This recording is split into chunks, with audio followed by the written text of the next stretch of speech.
G'day everyone, Jaimunji here for Metal Ruse, and today I sit down with Chad Gray from Mudvayne. Yes, the legendary Mudvayne. You want to listen to this. We talk about the upcoming Australian tour, how excited they are, the band getting back together, and Chad's opinion on bands using backing tracks live. Keep listening. Hello, hello, hello. Hello, mate. How are you today? Good, how are you? I'm doing excellent today. Thank you so much for taking time out of your day to speak with us. Of course, of course. How's it feeling? I think you've just finished a big headline leg of the tour. How's that? It's been, what, 12 years since a headline tour for Mudvayne? It's been a long time, yeah. We did the co-one last year with Zombie, but this one, it was great, man. It was super fun. Every band on it was a friend of ours on whatever level, and everybody really got along. It was a lot of fun. How was it? After I know you're no stranger, you were touring with Hell Yeah for all these years, but how was it kind of slipping back into the Mudvayne suit, if you will, to kind of get ready for these shows? It was great, man. Like, I've just been talking with other people about it, like we got back together, we had to obviously rehearse and everything like that, and it just felt very natural. It felt very organic. It felt honest. It didn't feel forced at all, from the inception of us putting it back together. So fun to get back on stage with these guys and to play. It's been amazing, man. We're so excited, like legitimately, like the band is so excited about coming back to Australia. It's just like everybody's over the moon about it, I remember reading interviews back when I used to get the metal magazines when I was in a younger fella, and just seeing how excited you guys always talked about coming to Australia. And I just looked it up. I couldn't believe it. It will be 18 years by the time you finally get here since Mudvayne's last toured. I myself couldn't believe it. Unbelievable. Yeah. It's unbelievable. I had a friend of mine that wrote me. She lives in Sydney, and she wrote me. She's just like, I cannot believe you guys are coming back. I'm so fucking excited. Everybody's so excited. She's like, it's been 18 years since you've been here, and I'm like, are you serious? She's like, yeah. I was 13 when I saw you, and I'll be 31 the next time I see you. Wow. Like, wow. That really put it into perspective. Yeah, it was crazy. But yeah, we're so excited that everybody's happy for us to come back. We're just so ecstatic.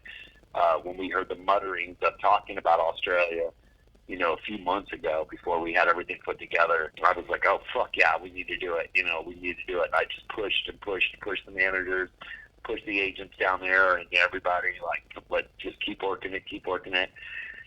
And we were able to get it done, man. And the band got on as soon as we announced, as soon as we figured out we were going to do it, we all got on a conference call, and I mean, everybody in the band is just really excited about going. Our whole crew is really excited about going. Like, everybody's like, we're like a big family. Everybody's just generally really excited. It's a beautiful country, and the people are phenomenal, and the fans are just rabid and ravenous, and it's amazing. And we're really excited to get back. Since it got announced on social media down here in Australia, I don't know how much you've seen of it, but I haven't seen a tour generate this much excitement in such a long time. It has been absolutely crazy, the amount of people that have just kind of lost their minds over the fact that you guys are coming back down here after all these years, because there's a lot of people who grew up listening to you guys, I guess, who never really had the chance. I myself, don't get me wrong, I've seen Hell Yeah 3 times, but I never got the chance to see Mudvayne. My first ever show was 2007. So it must be kind of surreal to see all these fans that just never got the chance to see you. And I guess you've got a whole new generation of fans in the crowd, as long as the older generation who have sore backs now. Yeah, dude, and it's even, it's crazy here because we went away for a decade.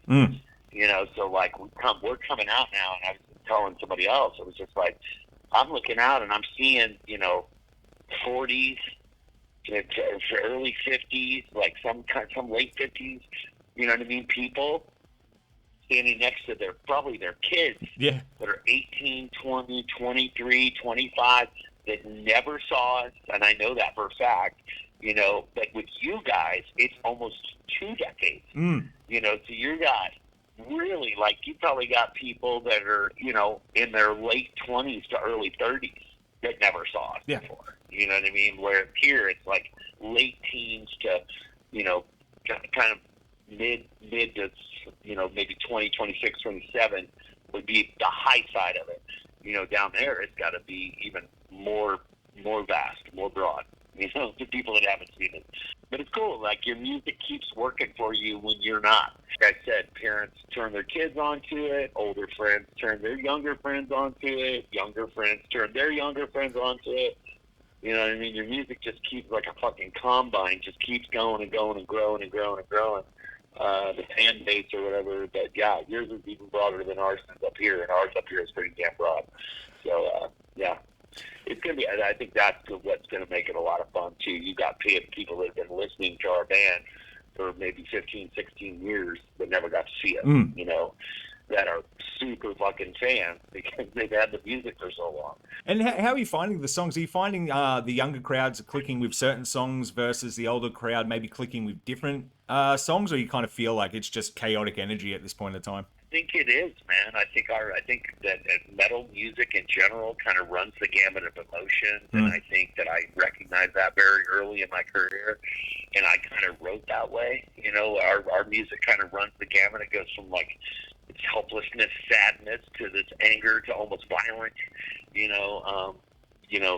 sides and everything in between. So I think with just like kind of with metal music, like if I'm in the mood to hear something, I put whatever I'm in the mood to hear on. You know what I mean? And I hope that people recognize there's a lot of honesty in our music and what I do, and like the way that I write. I write from a very honest place. I write from a very vulnerable place because it's important to me to bridge the gap and to create a connection with the fan. I think in order you're going to do that, you have to be honest, because nobody's going to buy into it, if it's not real. Yeah. And I think that's the connection. I think that's what the excitement's about. I think that's what the excitement's about around the world, us coming back. It's not just in geographically one place or another. It's kind of everywhere. I think that people just want to come and see us play so we can all stand there together and forget about life and enjoy ourselves and celebrate the time that we're in that moment right there, and share that energy, man, from helplessness to anger to angst. Hey, shut up. That's all right. I had the cat doing it just before I called you. Mate, look, you're talking about it with the honesty and the emotion that you pour into it. I think that translates to the live show as well, because a lot of bands are kind of falling down that rabbit hole of wanting to use backing tracks, and not just for harmonization of vocals, but they're piping in guitars, they're piping in all these sound effects. Yeah, dude, I'm not going to get on a fucking, I would never do that. I would never get on a fucking plane and fly for fucking 12 hours to come down there and fucking lip sync. You know what I mean? It's just, that shit is an epidemic, and I'm really sick of not talking about it because it's fucking getting out of control. You know what I mean? Like, fuckers are like, there's so much, there's piles, heaps of tracks just coming down, and it's like fucking, it's lead vocals, it's backing vocals, it's guitars, it's fucking drums, it's samples and shit. It's so crazy, like how fucking crazy it's like, just how bad it's getting. Yeah. You know what I mean? It's just, I'm fucking over it. I won't mention the band's name, but I remember going to a live show, my first live show after pandemic. I was so excited to get back out there, and I thought the vocals were just turned down a bit because you couldn't hear him that well. Turns out the microphone wasn't switched on for the first 3 songs, yet he was magically singing the whole time. Disgusting behavior to see it, but it's good to see.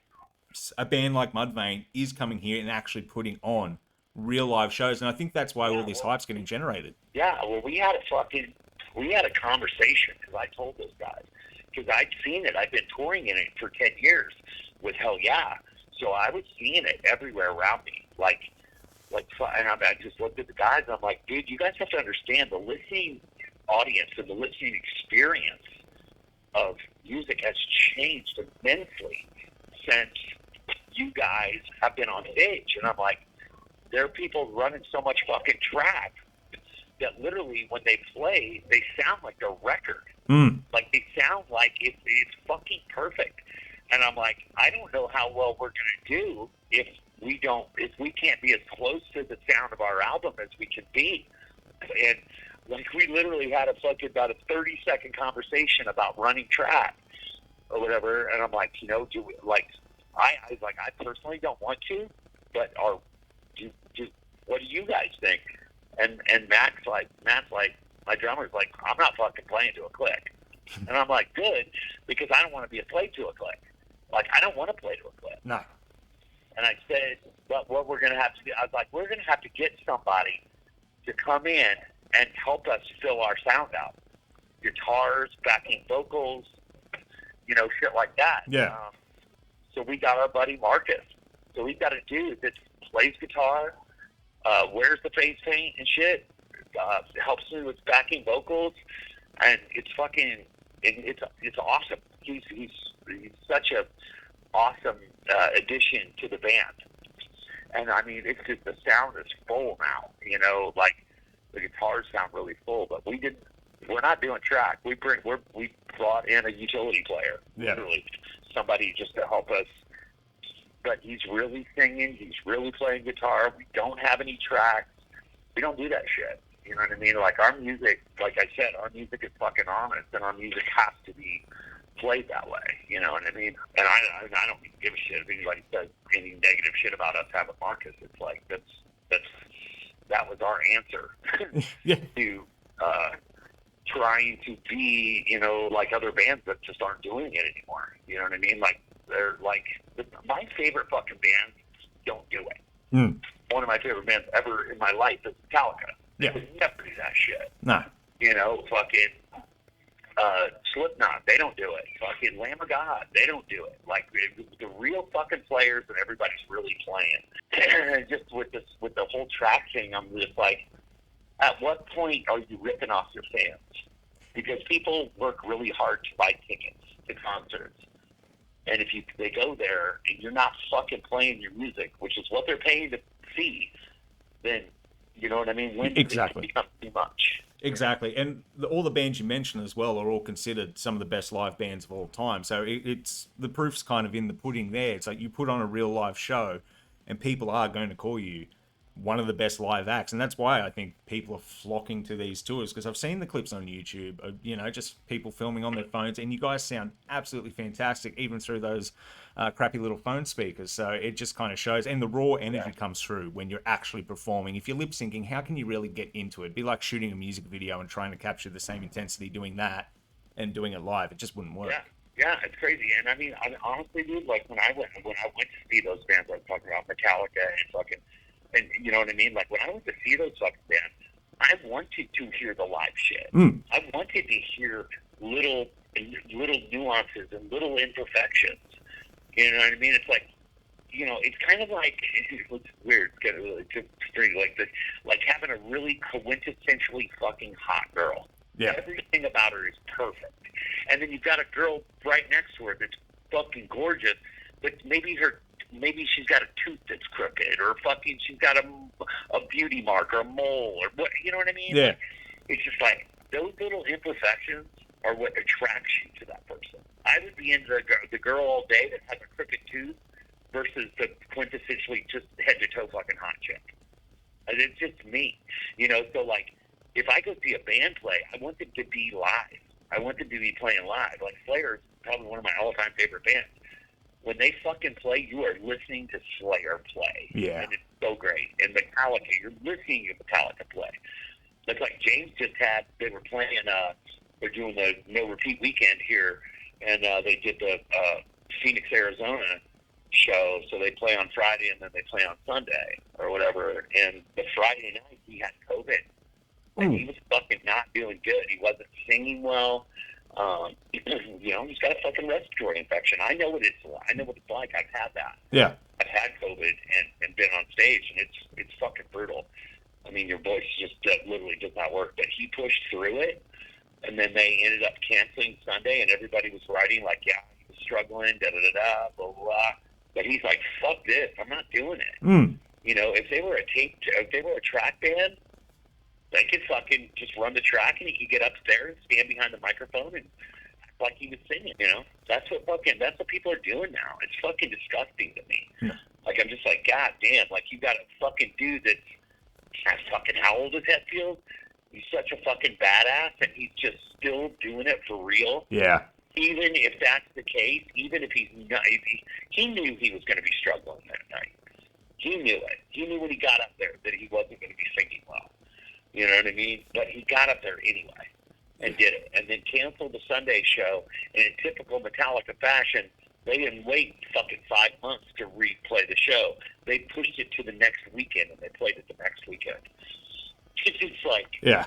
the band is just classy. You know, the band's classy. That's what I love about Metallica. That's what I love about real bands that play.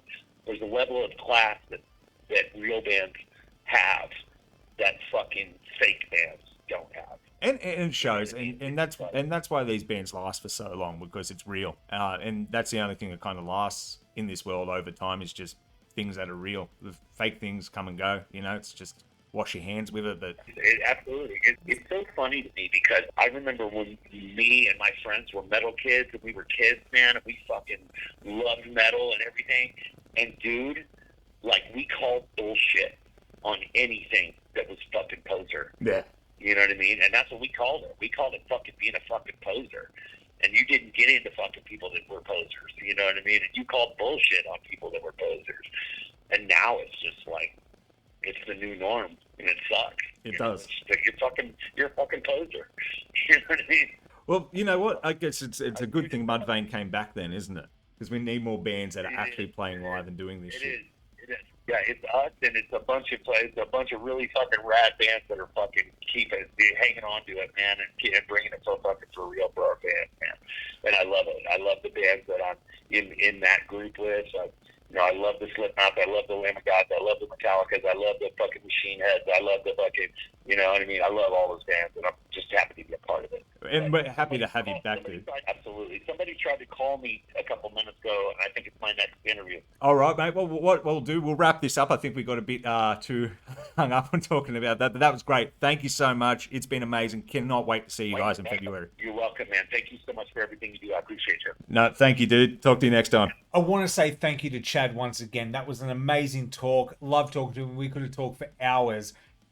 This is a once-in-a-lifetime tour. If you're thinking about going, stop thinking and just buy the ticket. The links are below. This is definitely going to sell out. This is once in a lifetime.